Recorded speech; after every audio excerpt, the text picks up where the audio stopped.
Previous class के अंदर हमने नेक्स्ट.जेएस का पहला लेक्चर स्टार्ट किया था और उसमें हमने जावास्क्रिप्ट के बेसिक फंडामेंटल्स थोड़े बहुत हमने देखे थे।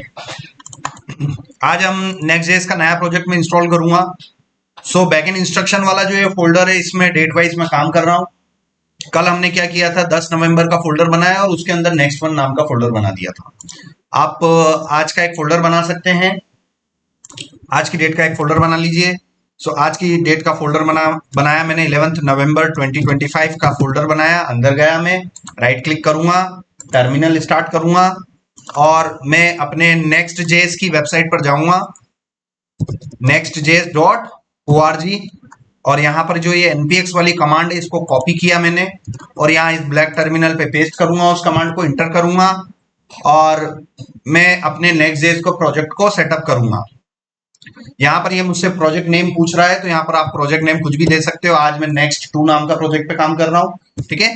अब ये बोल रहा है कि यहाँ पर क्या रिकमेंडेड डिफॉल्ट सेटिंग ले लें क्या, तो अब रिकमेंडेड डिफॉल्ट सेटिंग लेने में ये है कि आपको टाइपस्क्रिप्ट मिलेगा, जावास्क्रिप्ट नहीं मिलेगा।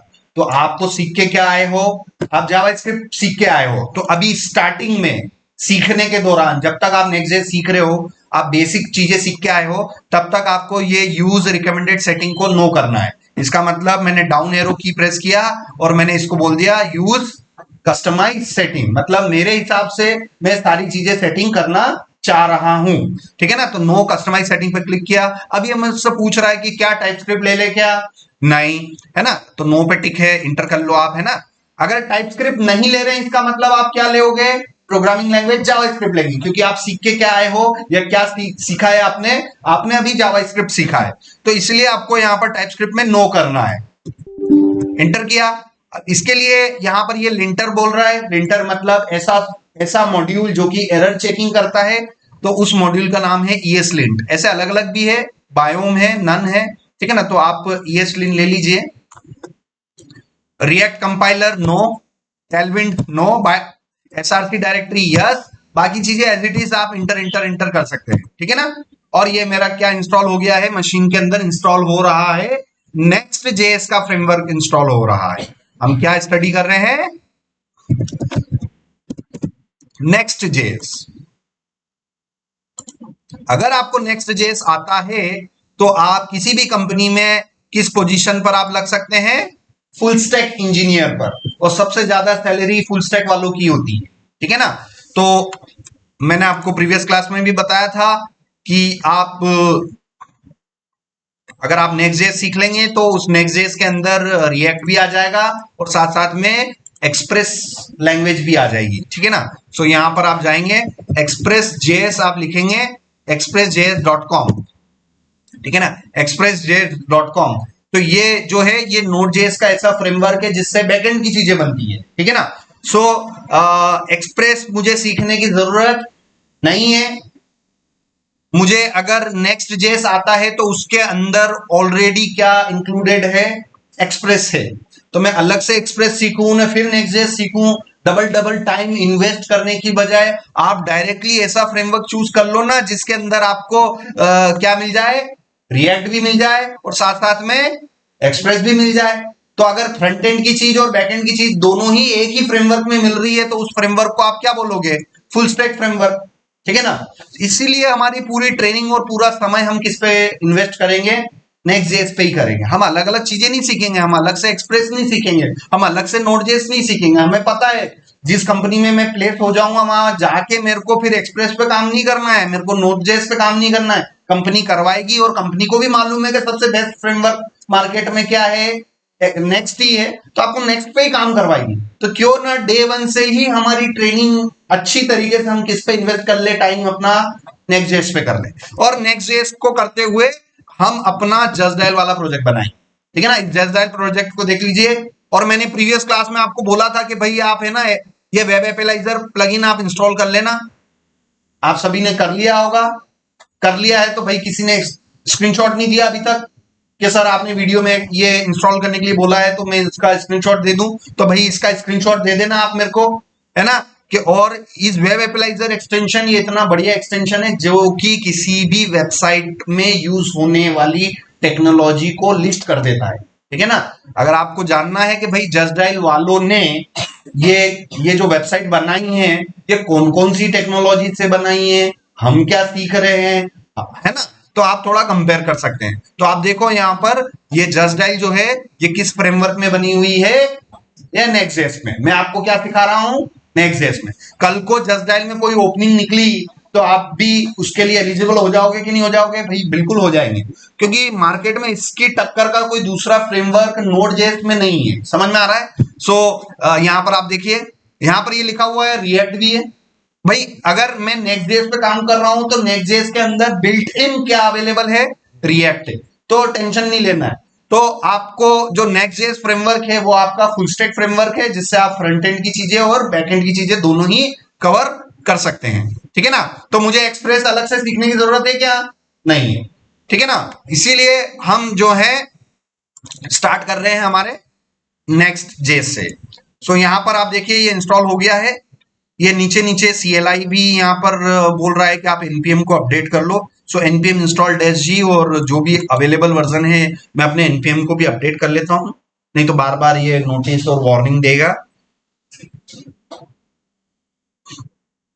ठीक है ना। ये मेरा npm भी अपडेट हो गया। अब मैं ls-al करूंगा, मैं ls करूं, ये ls कमांड आपको चलानी है। भाई वीडियो को फॉलो करना, एक एक वीडियो को रोक रोक के देखना सर ने कौन सी कमांड चलाई है। ls का मतलब होता है लिस्ट। भाई ls का क्या मतलब होता है, लिस्ट करना। ये जो ls कमांड चलाई ना, इसका मतलब क्या होता है, लिस्ट। लिस्ट मतलब किसी चीज की लिस्ट बनाना। सो यहां पर जैसे ही मैंने ls करके इंटर किया तो उसने मेरे को इस 11 नवंबर के अंदर क्या क्या मौजूद है उसकी पूरी लिस्ट बना के दे दी। उसके अंदर 11 नवंबर में किस नाम का फोल्डर है, नेक्स्ट टू नाम का। और ये जो परमिशन स्ट्रिंग है इसको बोलते हैं परमिशन स्ट्रिंग। क्या बोलते हैं, परमिशन स्ट्रिंग। ठीक है ना। ये भी मैं बता देता हूं, बार बार मैं बताते रहता हूं। भाई इसको बोलते हैं परमिशन स्ट्रिंग। इस परमिशन स्ट्रिंग का जो पहला कैरेक्टर है अगर डी है, इसका मतलब ये जो है ये क्या है, डायरेक्टरी है। समझ में आ गया, डी फॉर डायरेक्टरी। डायरेक्टरी मतलब फोल्डर। ठीक है ना। तो नेक्स्ट टू नाम का फोल्डर है। फोल्डर में जाने के लिए cd कमांड का यूज किया जाता है। क्या होता है भाई cd कमांड का यूज, cd का मतलब क्या होता है,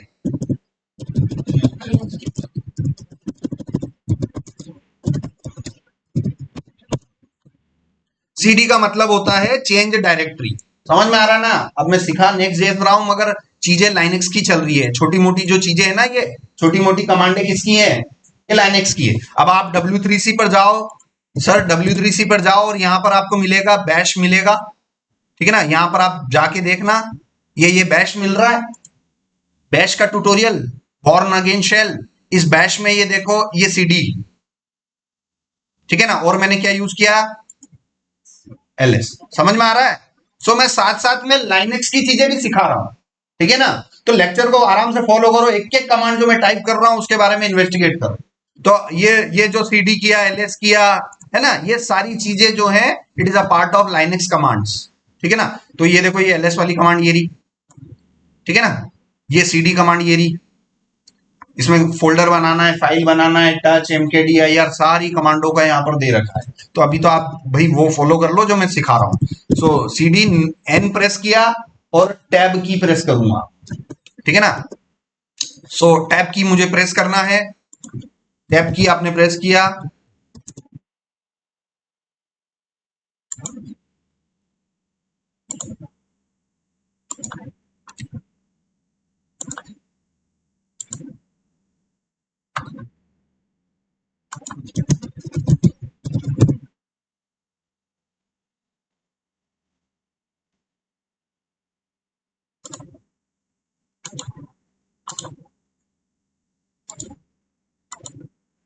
भाई ये टैब की दिखाई दे रहा है आपके लैपटॉप पे, टैब की है।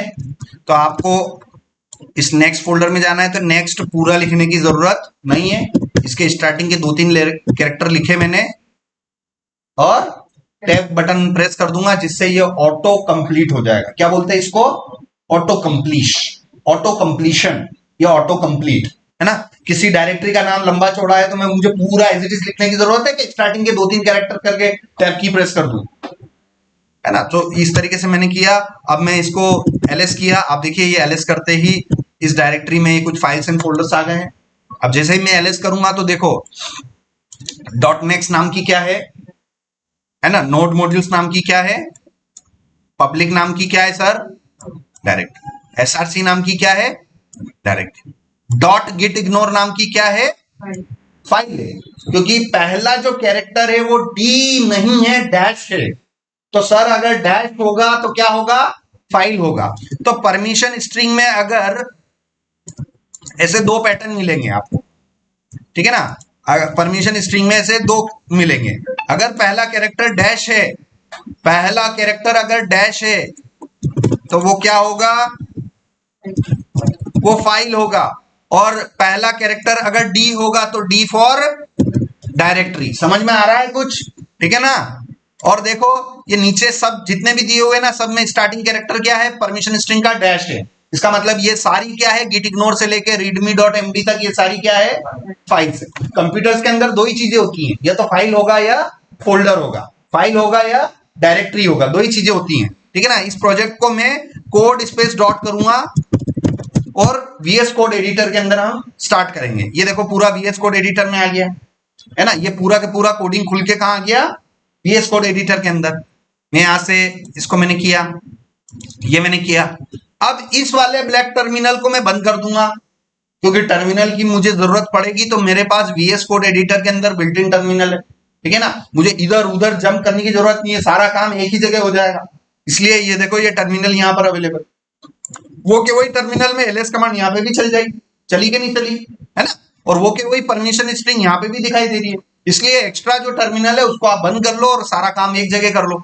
अब यहाँ पर आप देखिए, जो मैंने आपको बताया था कि आपको शुरुआत करनी है नेक्स्ट जेएस से, मगर आपको थोड़ा बहुत बेसिक चीजें आपको किसकी पता होनी चाहिए, भाई जावास्क्रिप्ट की पता होनी चाहिए। तो जावास्क्रिप्ट में मैंने आपको थोड़े थोड़े बेसिक फंडामेंटल्स मैंने आपको बताए थे, ठीक है ना। इसमें से बहुत सारी चीजें हैं।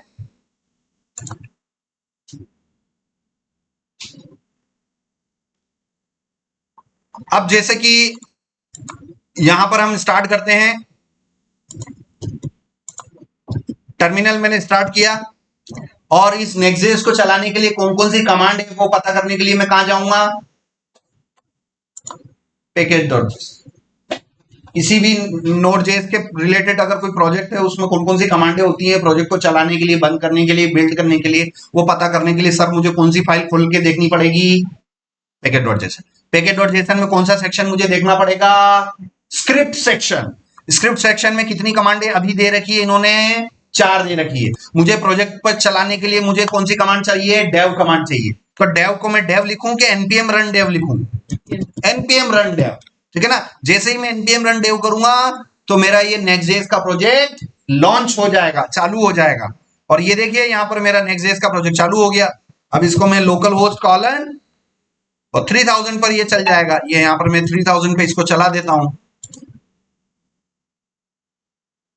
ठीक है। ये मेरा नेक्स्ट.जेएस का प्रोजेक्ट चल गया है। ये इसका मेरा पहला डिफॉल्ट पेज है और ये पेज भी कहीं ना कहीं किसी न किसी एचटीएमएल कोड से जनरेट हो रहा है। आप इस पेज के राइट क्लिक करके इंस्पेक्ट में जाओगे और ये स्ट्रक्चर आप देखोगे बॉडी के अंदर, ठीक है ना। ये बॉडी के अंदर जो कुछ भी है भाई क्या है, ये एचटीएमएल का स्ट्रक्चर है कि नहीं।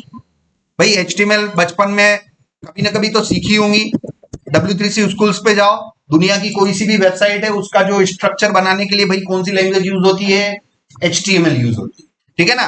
तो ये इस नेक्स्ट.जेएस का ये जो पहला पेज आपको दिखाई दे रहा है, इसका स्ट्रक्चर भी बनाने के लिए कौन सी लैंग्वेज यूज हुई है, एचटीएमएल यूज हुई है। कैसे कंफर्म करें, इंस्पेक्ट एलिमेंट में जाना है और ये एलिमेंट सेक्शन पे जाना है और ये सर देखो एचटीएमएल का स्टार्ट, हेड, बॉडी, बॉडी के अंदर डिव है, डिव के अंदर डिव है, फिर स्क्रिप्ट है। कुछ ना कुछ समझ में आ रही होगी कि इस पेज को बनाने के लिए भी किस लैंग्वेज का यूज किया गया है, एचटीएमएल का।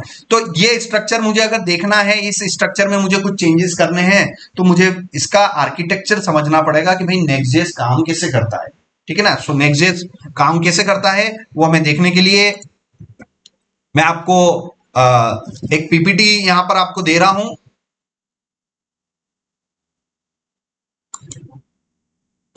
एक पीपीटी यहां पर मैं ओपन कर रहा हूं।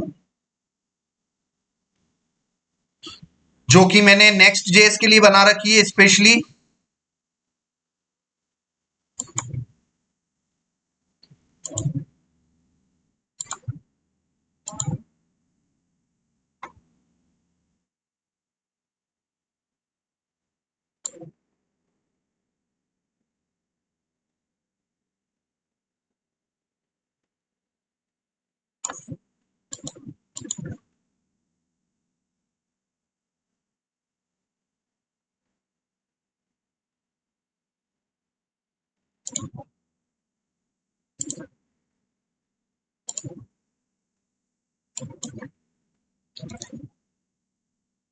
ठीक है, ये पीपीटी की लिंक मैं आपको व्हाट्सएप ग्रुप में मैं ऐड कर देता हूं। ठीक है ना, आज के बाद हम इस पीपीटी लिंक को फॉलो करेंगे वन बाय वन।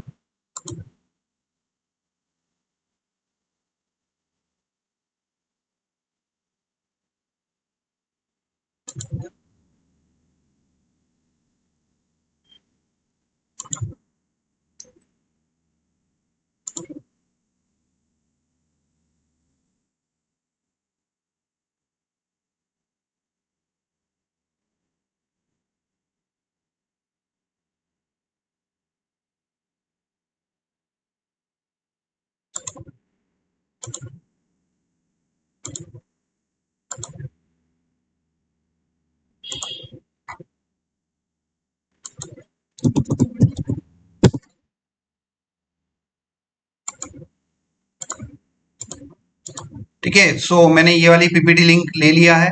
अब मैं आपको यहाँ पर बता रहा हूँ कि अगर आप वेब डिजाइनर हैं तो आप HTML CSS जावास्क्रिप्ट करके आप अपने वेब डिजाइन बना सकते हैं। इन्हीं टेक्नोलॉजी को सीख के आप फ्रंट एंड फ्रेमवर्क रिएक्ट सीख के आप फ्रंट एंड इंजीनियर बन सकते हैं, और फ्रंट एंड इंजीनियरिंग सीख के आप नेक्स्ट.जेएस पे भी काम कर सकते हैं। मगर हम जो है अभी डायरेक्टली हम किसको सीख रहे हैं, नेक्स्ट.जेएस को सीख रहे हैं। तो हमें ये चीजें पता होनी चाहिए कि HTML CSS और जावास्क्रिप्ट किस तरीके से यहां पर यूज में आता है। सो ये जो पेज है आपको दिखाई दे रहा है, ये वाला पेज, ये नेक्स्ट.जेएस का पहला पेज है। ठीक है ना, जैसे ही नेक्स्ट.जेएस की एप्लीकेशन को मैं लॉन्च कर रहा हूं, ये पहला पेज दिखाई दे रहा है। और इस पहले पेज को भी यूज करने के लिए कहीं ना कहीं क्या यूज हुआ होगा, कहीं ना कहीं क्या यूज हुआ होगा, कहीं ना कहीं क्या यूज हुआ होगा, जावास्क्रिप्ट। क्लियर है दिमाग में कि दुनिया की भाई किसी भी टेक्नोलॉजी पे काम कर लो, भाई चीजें तो यही यूज हुई होंगी इंटरनली। समझ में आ रहा है? सो इस पेज के स्ट्रक्चर को मुझे चेंज करने के लिए मुझे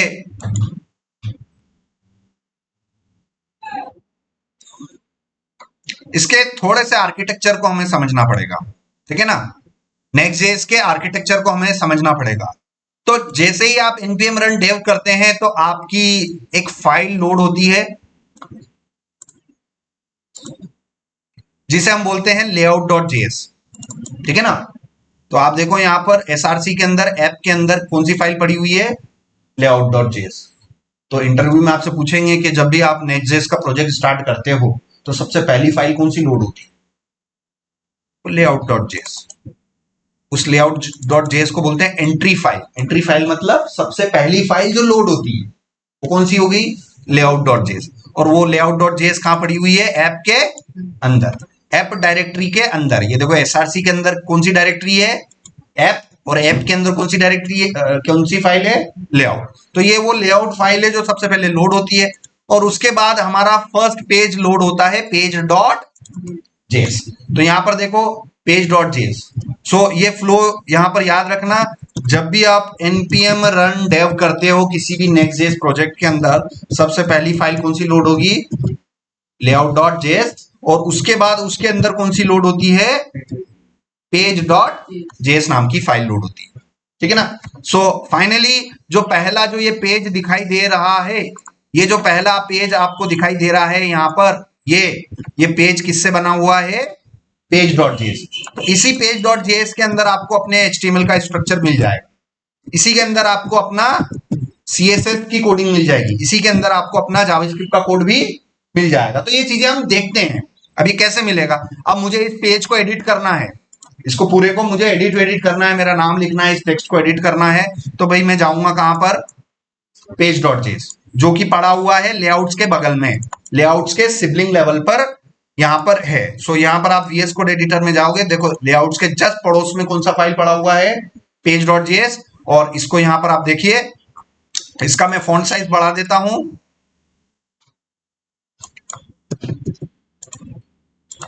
ठीक है, ये मेरा फॉन्ट साइज रहा है। यहां पर ये कुछ नंबर्स आपको दिखाई दे रहे हैं, ये नंबर्स हैं कोड को कोलैप्स करने के लिए, कोड को एक्सपांड करने के लिए, कोड को कोलैप्स करने के लिए।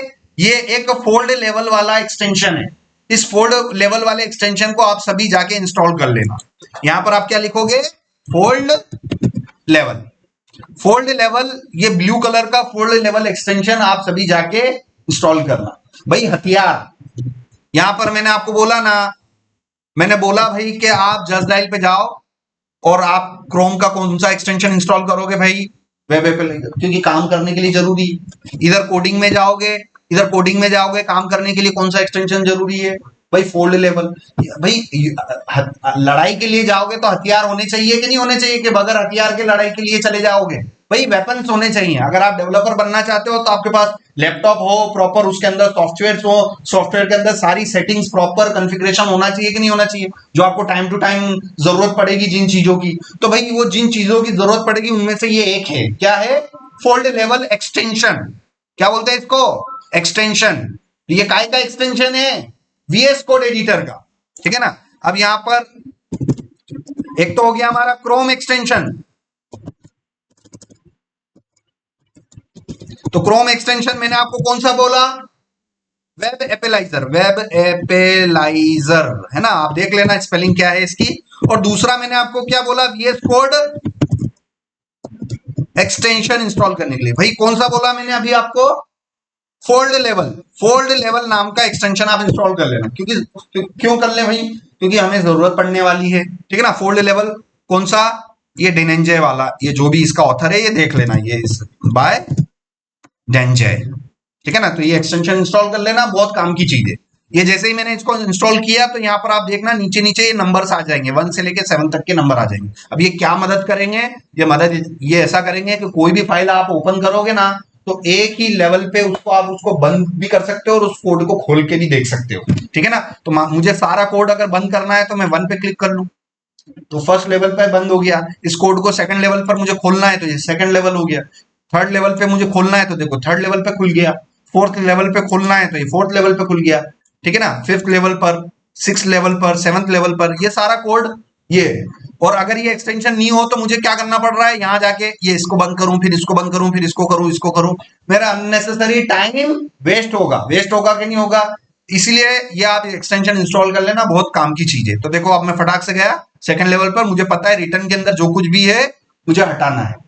तो रिटर्न के अंदर ये जितना भी HTML का स्ट्रक्चर है इसको मैं रिमूव किया, और इस रिमूव की जगह आपको ऐसा टैग लिखना है जो एम्प्टी टैग कहलाता है। क्या कहलाता है सर, एम्प्टी टैग, है ना। अगर मैं इस एंगल ब्रैकेट के अंदर कुछ भी नहीं लिखा तो ये कौन सा टैग हो गया, एम्प्टी। अगर इसके अंदर मान लो मैंने H1 लिखा तो ये कौन सा टैग हो गया भाई, ये H1 टैग हो गया। H1 का स्टार्ट और H1 का क्लोज। अगर मैं कुछ भी ना लिखूं तो ये एक स्पेशल टैग होगा, वो जिसे हम क्या बोलते हैं, एम्प्टी। एम्प्टी मतलब खाली, भाई एम्प्टी टैग बोलते हैं ना इसको, बता रहा हूं, हर चीज बता रहा हूं, ठीक है ना। तो भाई इनको क्या बोलते हैं, एम्प्टी टैग्स। क्या बोलते हैं इनको, एम्प्टी टैग्स, ठीक है ना। तो आपको इस रिटर्न के अंदर जाके जितनी भी HTML की कोडिंग लिखी हुई है वो सारी हटा देनी है, और उसकी जगह आपको क्या लिखना है, एम्प्टी टैग। और एम्प्टी टैग के अंदर आप कुछ भी लिख सकते हैं, मैं अपना नाम लिख दूं H1 के अंदर, ठीक है। ये मैंने सेव किया, ब्राउजर में गया, आउटपुट देखा मैंने, ये आ गया। अब मैंने आपको बताया कि भाई जो भी पेज आपका नेक्स्ट.जेएस रेंडर हो रहा है उसमें HTML भी यूज में आ रहा है। तो HTML पे तो मैंने आपको काम करना बता दिया कि भाई आप रिटर्न के अंदर जाके आप अपना HTML का टैग कोई सा भी लिख सकते हो, ठीक है ना। उसी तरीके से आप अपना कोई सा भी CSS का कोड लिख सकते हो, मगर कैसे लिखें, तो उसके लिए आपको इस पेज पे इस्तेमाल होने वाली CSS लिखनी पड़ेगी। तो इस पेज का नाम क्या है, page.js, और इसका देखो ये page.js का मॉड्यूल यहां से आ रहा है, ठीक है। तो मैं यहां से page dot module dot C S S यहां से देखता हूं, ये रहा इसका वो, ठीक है। तो इस page dot module dot C S S का सारा कोड मैंने हटा दिया। अब मैं यहां पर W3C पे चले जाऊं, थोड़ा बहुत अगर CSS आती हो तो इसमें हम सिलेक्टर यूज करेंगे। हमारा कौन सा सिलेक्टर यूज करेंगे? एलिमेंट सिलेक्टर यूज करेंगे। एलिमेंट सिलेक्टर में डायरेक्ट हम किसके नाम से टारगेट कर सकते हैं? एलिमेंट के नाम से। बताओ मैंने कौन सा एलिमेंट यूज किया? H1। किसको टारगेट करना चाहता हूं मैं? H1 को। तो यहां पर जाके मैं कौन सा यूज करूंगा? एलिमेंट सिलेक्टर यूज करूंगा। कौन सा सिलेक्टर? CSS का एलिमेंट सिलेक्टर। इसमें मैं टारगेट करूंगा भाई, किसको टारगेट करना है? H1 को। ठीक है ना। क्या करना है? उसका कलर मुझे रेड करना है। सो मैंने यहाँ पर टेक्स्ट में दे दिया कलर कॉलन, ये रेड दे दिया, ये सेव किया, ये ब्राउजर में गए।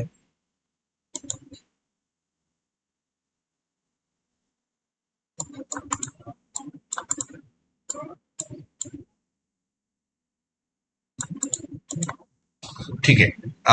इसमें ये अभी H1 सिलेक्टर काम नहीं कर रहा है, तो ये बोल रहा है कि कम से कम आपको है ना क्लास या आईडी यूज करके करना है। तो ठीक है, हम क्लास और आईडी यूज करके कर लेते हैं। तो आईडी सिलेक्टर यूज करना है। आईडी सिलेक्टर यूज करने के लिए आपको एलिमेंट को आईडी देनी पड़ती है, ठीक है ना। सो मैंने इस एलिमेंट को आईडी दे दूं, या आईडी सिलेक्टर, यहां पर मैंने आईडी दे दिया, इसको मैंने आईडी दे दिया। मैंने आईडी इसको क्या दे दिया?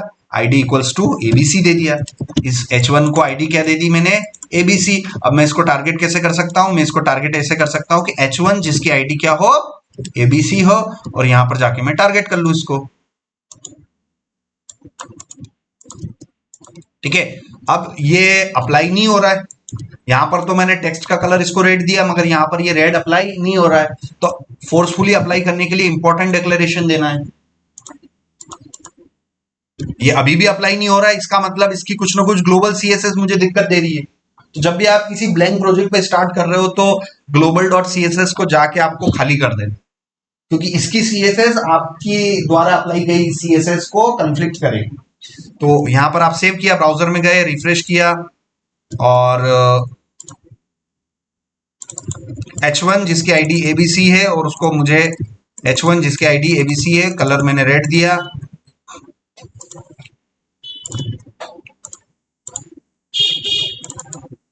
ठीक है। और ये CSS इसकी अप्लाई यहां पर नहीं हो रही है, ठीक है ना। ये इसकी CSS यहां पर अप्लाई नहीं हो रही है। सो तो आप ये कर सकते हो, ये जो भी आप टारगेट कर रहे हो, इस टारगेट को आप ग्लोबल डॉट CSS में पेस्ट कर लो। ग्लोबल डॉट CSS को खाली करके आप यहां कर लो, ये हो गया, ठीक है ना। ग्लोबल मतलब पूरी वेबसाइट की जो CSS है वो कहां से आप कंट्रोल कर सकते हो? ग्लोबल CSS से कर सकते हो। तो यहां से मैंने कंट्रोल कर ली इसकी, ये यहां से मैंने इसकी ग्लोबल CSS कर ली। पेज मॉड्यूल डॉट CSS को मैंने एम्प्टी रहने दिया, ठीक है।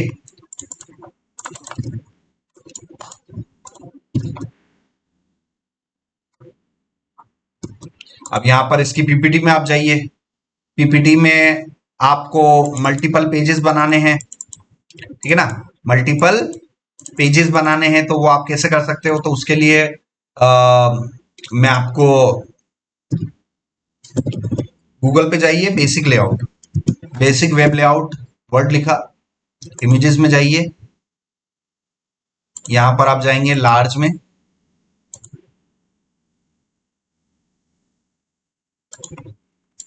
इसको आप लीजिए। तो एक बेसिक लेआउट मुझे बनाना है,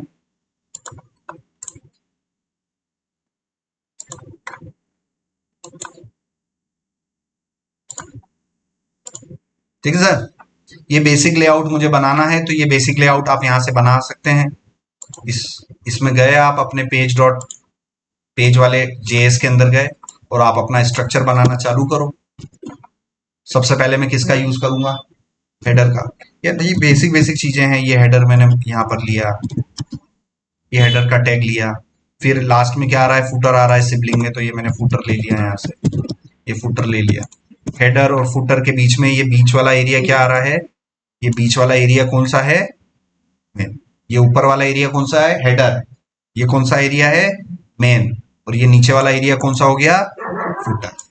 ठीक है। सो हेडर, मेन और फुटर, ये तीनों आपस में सिबलिंग हैं। समझ में आ रहा है? ये तीनों सिबलिंग टैग्स हैं।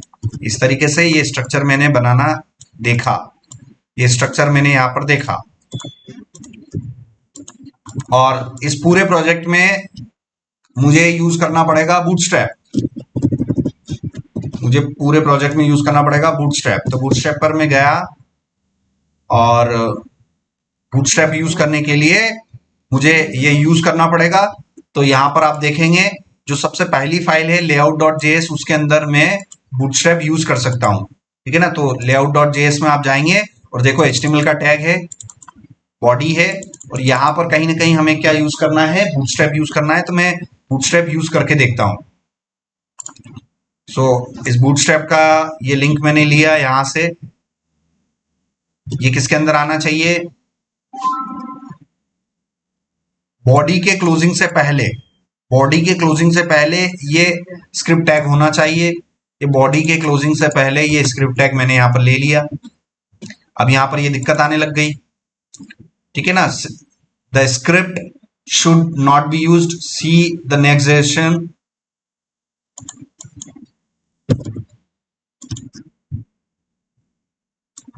ठीक है ना? इसमें आपको है ना स्क्रिप्ट में, या आप इसमें बूटस्ट्रैप इंक्लूड करवा सकते हैं। ये पर्टिकुलर मैंने एचटीएमएल का कोड लिया और यहां से आप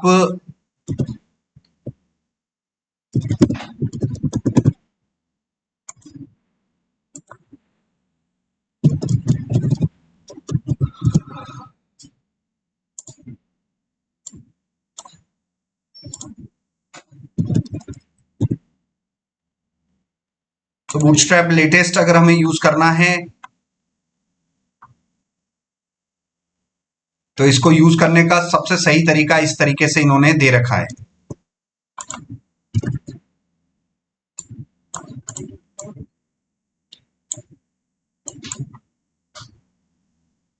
ठीक है।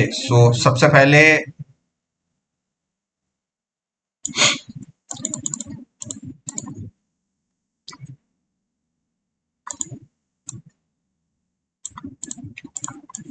npm इंस्टॉल बूटस्ट्रैप आपने किया, ये टर्मिनल लिया मैंने, और यहां पर देखना नोड मॉड्यूल्स, ये npm इंस्टॉल बूटस्ट्रैप मैंने किया। तो ये बूटस्ट्रैप में ये नोड मॉड्यूल्स में देखना ए बी सी, सी के बाद बी आ जाएगा, बी सीरीज आ जाएगी। देखो सी के बाद डी आ रहा है ना, और एट द रेट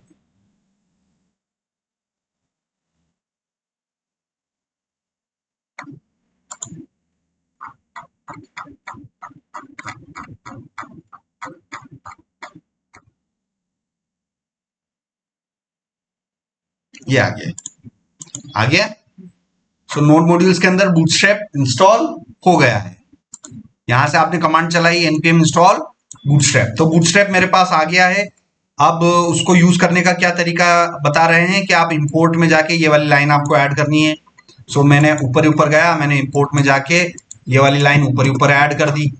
तो पहले बूटस्ट्रैप, फिर हमारी global dot C S S क्या है? हमारी सी एस एस है ना, हमारी सी एस एस है। और बूटस्ट्रैप उससे पहले मैंने इंक्लूड करवा दिया। उसके बाद यहां पर आप देखिए, यहां पर इस रूट फंक्शन के अंदर हमें इस तरीके से सप्लाई करना पड़ेगा रिटर्न से पहले। तो रिटर्न से पहले मैंने सप्लाई कर दिया। अब मैं जाके यहां पर देखूं तो मेरा सक्सेसफुली बूटस्ट्रैप, इसमें यूज इफेक्ट नॉट डिफाइंड आ रहा है, तो इस यूज इफेक्ट को डबल स्पेस करके मैं ऐसे इंपोर्ट करवा सकता हूं।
तो सबसे बड़ा चैलेंज हमारे लिए यही है कि नेक्स्ट जेएस के अंदर हमें क्या यूज करना है, बूटस्ट्रैप यूज करना है, बूटस्ट्रैप।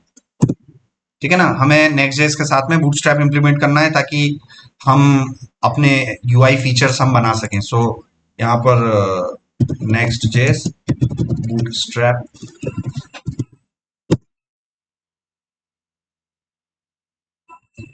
ठीक है ना, बहुत सारे लिंक आपको मिल जाएंगे जिसमें ये बताया गया है कि बूटस्ट्रैप को आप कैसे यूज कर सकते हैं।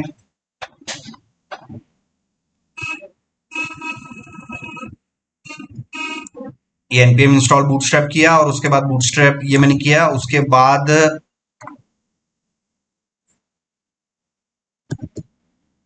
इस वाले पार्ट को मैं हटा देता हूं।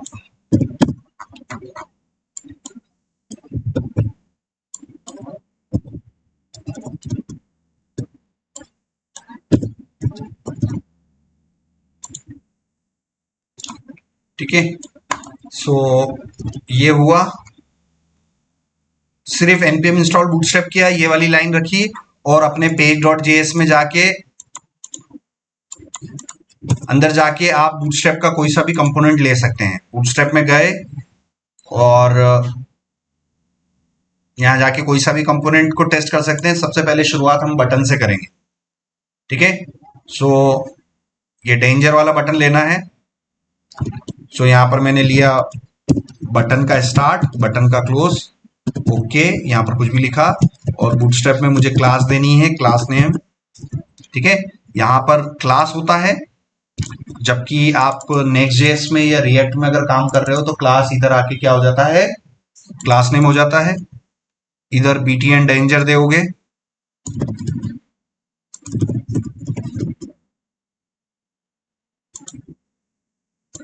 ये बूटस्ट्रैप।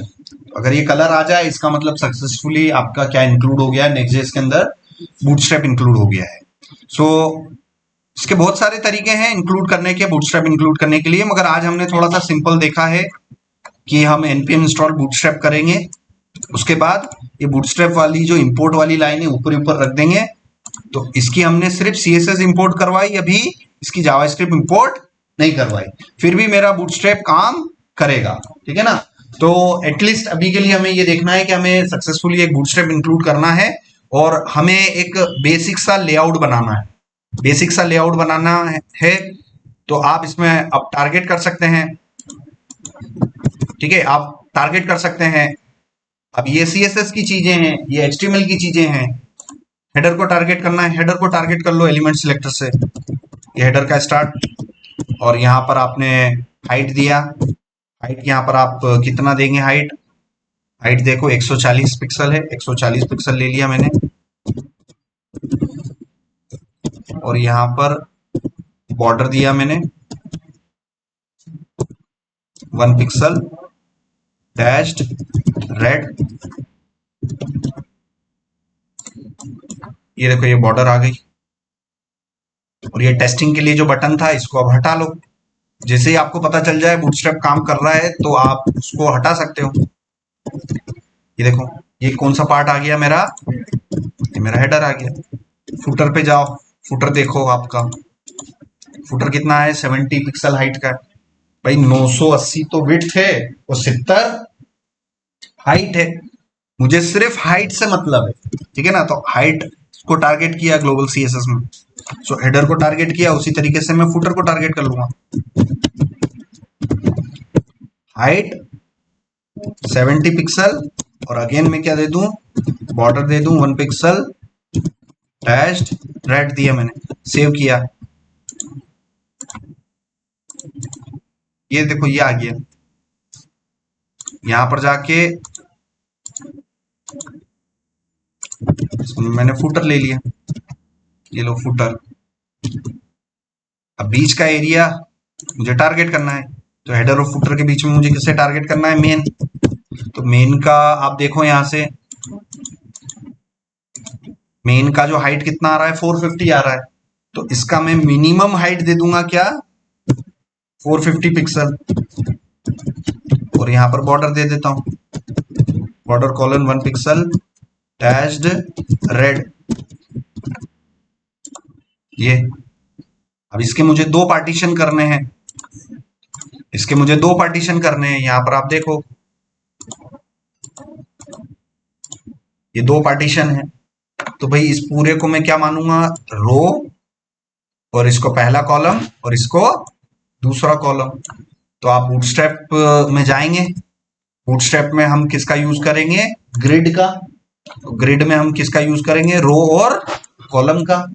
तो यहां पर मेन को तो मैं क्या मान के चलूंगा, मेन को क्या मान के चलेंगे हम, रो, और अंदर आने वाले कौन कौन से दो एलिमेंट है अंदर, असाइड और सेक्शन। ये छोटा पार्ट को हम HTML में असाइड बोलते हैं। आप HTML में जाओगे और यहाँ सिमेंटिक टैग मिलेंगे आपको बहुत सारे, HTML सिमेंटिक। तो ये सिमेंटिक टैग में ये नए नए आर्टिकल्स मिलेंगे आपको, नए नए टैग्स इंट्रोड्यूस हुए हैं HTML5 के अंदर। HTML5 के अंदर नए नए टैग इंट्रोड्यूस हुए हैं। अगर किसी वेबसाइट का छोटा सा पार्ट है बीच वाला, तो उसे क्या बोला जाएगा, असाइड बोला जाएगा। असाइड के लिए असाइड नाम का टैग लेना है। पहले के जमाने में हर चीज के लिए क्या लिया जाता था, डिव लिया जाता था। मगर अब जमाना चेंज हो गया है, HTML का कौन सा वर्जन आ गया है, 5 आ गया है। 5 वर्जन क्या बोलता है भाई, अगर हेडर बनाना है तो हेडर नाम का टैग ले, फुटर डिजाइन करना है तो फुटर नाम का टैग ले, असाइड बनाना है तो असाइड नाम का टैग ले। ऐसे HTML के सिमेंटिक टैग HTML5 के अंदर इंट्रोड्यूस हुए हैं नए नए, ठीक है ना। तो ये पूरी लिस्ट है। इंटरव्यू में कभी पूछ ले कि भाई HTML5 टैग्स बताना कोई से, तो बता दो, header, footer, main, article, aside, है ना, नैव हो गया, सेक्शन हो गया। ये टाइम समरी तो ये भी मैंने कभी यूज नहीं किए हैं, बट अपन ने कौन कौन से यूज किए हैं वो मैं आपको बता रहा हूँ, ठीक है ना। तो ये हो गया। अब यहाँ पर मुझे क्या क्या चाहिए इसको देखते हुए, ये तो असाइड हो गया, और ये बड़ा पार्ट को बोलते हैं सेक्शन। बड़े पार्ट को क्या बोलते हैं, सेक्शन। ये जो बड़ा पार्ट होता है इसको सेक्शन बोला जाता है, ठीक है ना। तो मैं इसको, मैंने एक तो असाइड ले लिया, इसमें असाइड लिख दिया, और दूसरे को क्या बोल दूं, सेक्शन, ठीक है ना। तो अगर बाहर वाले को, पेरेंट को रो बोल दिया, तो चिल्ड्रन को ग्रिड के हिसाब से क्या बोलना जरूरी है ग्रिड सिस्टम में। अगर पेरेंट को रो बोल दिया, तो अंदर आने वाले चिल्ड्रन को क्या बोलना जरूरी है, कॉलम बोलना जरूरी है। तो मैंने मेन को अगर रो माना है, तो असाइड और सेक्शन को क्या मान के चलूंगा मैं, कॉलम मान के चलूंगा। कॉल डैश 4 दिया, इसको मैंने दे दिया कॉल डैश 8 दे दिया। 8 और 4 कितने होते हैं, 12। ये पूरा बूटस्ट्रैप का जो फ्रेमवर्क है, अगर आपके इंट्रोडक्शन में जाओगे, इसमें इसके इंस्ट्रक्शन में जाओगे, रीड द डॉक्स में जाओगे, तो पहली ही चीज मिलेगी कि ये बूटस्ट्रैप का ऐसा फ्रेमवर्क है जो कितने कॉलम पे काम करता है, 12 कॉलम पे काम करता है, ठीक है ना। Bootstrap frameworks works on 12 column grid system. Read the docs में ग्रिड में जाना, ये ग्रिड, वो ग्रिड में लिखा हुआ है, क्या लिखा हुआ है, 12 कॉलम ग्रिड सिस्टम, ठीक है ना। तो ऐसी जो ग्रिड बनती है, ऐसी जो ग्रिड बनेगी, वो कितने कॉलम से मिलके बनेगी, 12 कॉलम से, ठीक है ना। तो वेबसाइट के इस कोने से लेके इस कोने तक, ये इस कोने से लेके इस कोने तक कितने कितने कॉलम्स होंगे, 12 होंगे। तो वेबसाइट की आधी विड्थ कितनी हो गई, कितने कॉलम की हो गई, 6। समझ में आ रहा है ना। तो टोटल ये 12 कॉलम ग्रिड सिस्टम है। तो 8 और 4 कितने हुए, 12, ठीक है ना। तो ये यहां पर आपको ऐसे पता चलेगा। ये देखो, या साइड भी हो गया, सेक्शन भी हो गया, मगर अभी ये कुछ लाइन है नहीं, इसलिए पता नहीं चल रहा है। तो अब यहां जाके मैं असाइड और सेक्शन को टारगेट कर लेता हूं। तो असाइड और कंबाइन सिलेक्टर, ठीक है ना। इस सिलेक्टर को क्या बोला जाता है, कंबाइन सिलेक्टर, जिसमें पहला सिलेक्टर कॉमा दूसरा सिलेक्टर हो जाए। 2 एलिमेंट को एक साथ टारगेट कर रहे हो, 3 एलिमेंट को एक साथ टारगेट कर रहे हो, तो उससे बोलते हैं कंबाइन सिलेक्टर या कॉम्बिनेशनल सिलेक्टर। तो यहां पर मुझे इसको बॉर्डर देना है, दोनों को एक साथ, border colon 1 pixel dashed red, save किया, ब्राउजर में गया, आउटपुट ये हो गया। तो एक बेसिक ग्रिड मैंने किसके थ्रू बना दी, बूटस्ट्रैप के थ्रू, और कौन से फ्रेमवर्क में, नेक्स्ट.जेएस फ्रेमवर्क में। तो इतना आपको ट्राई करना है। आप एक नेक्स्ट.जेएस का जो पहला प्रोजेक्ट है आपको यही करना है, शुरुआत इसी से करनी है भाई। बड़ी बड़ी कहानियां, बड़े बड़े प्रोजेक्ट भी शुरुआत बेसिक चीजों से ही होते हैं। कि आपको सबसे पहले दिन से मैंने आपको ग्रिड बनाना सिखाया था। तो ग्रिड कैसे बनाया मैंने, बूटस्ट्रैप की मदद से, ठीक है ना। तो ये बूटस्ट्रैप की मदद से आपको ग्रिड बनानी है और ये देखना है।